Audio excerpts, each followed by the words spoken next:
Yeni bir Tarımın Yıldızları programından hepinize merhaba sayın seyirciler. Bu hafta sizler için Konya'dayız ve Çelikel'in üretim tesislerindeyiz. Bakalım Çelikel firması hem Türkiye'de hem yurt dışında neler üretiyor, nasıl üretiyor, ne şekilde karşınıza sunuyor hep beraber izlemeye başlayacağız. Tarımın Yıldızları programı başlıyor.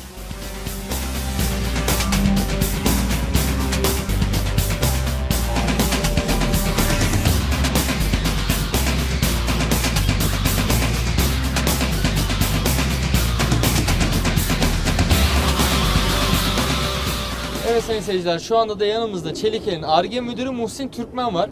Evet Muhsin Bey, sizden Ar-Ge sorumlusu olarak ürünlerimiz neler, nasıl bir teknoloji var, detaylı öğrenelim. Çelikel Tarım olarak hayvancılık grubu üzerine çalışıyoruz. Hayvancılık grubu üzerinde yem karma makineleri, ot sılaj makinesi, balya makineleri ve şu an yeni yapmış olduğumuz ürünlerden birisi olan silaj ve küspe paketleme makinesi üzerine çalışıyoruz. Haricen müşterilerimizin bize talep etmiş olduğu makineler hakkında da Ar-Ge çalışmalarımızı yürütüyoruz. Şimdi bizim firma bünyemizde teknoloji olarak lazer makineleri, daha sonra CNC makinelerimiz, kaynak robotumuz, dişli tezgahlarımızla beraber makinelerimizin %90'ını kendi bünyemizde üretiyoruz.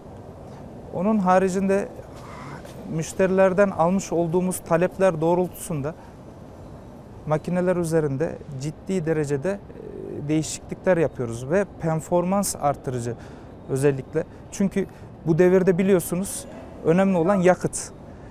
Makinemiz şu an biz kendimiz araba alacağımız zaman bile arabanın ne kadar yakıt yaktığına özen gösteriyoruz, doğru muyum?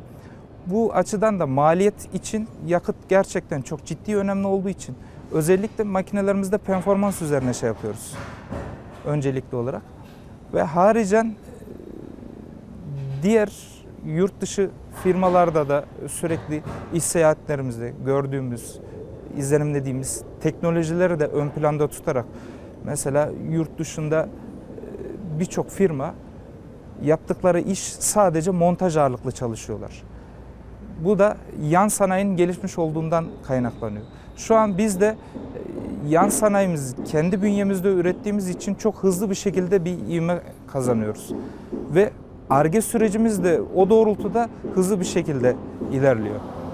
Şu an yurt dışına çıktığımızda yapmış olduğumuz görüşmelerde yeni teknolojiler ne varsa hepsini yurt dışından ülkemize transfer edip buradan da üzerinde kendi fikirlerimizi katıp yeni projeler geliştirip bunları da yurt dışında 40'ın üzerinde ülkeye ihraç eder pozisyondayız.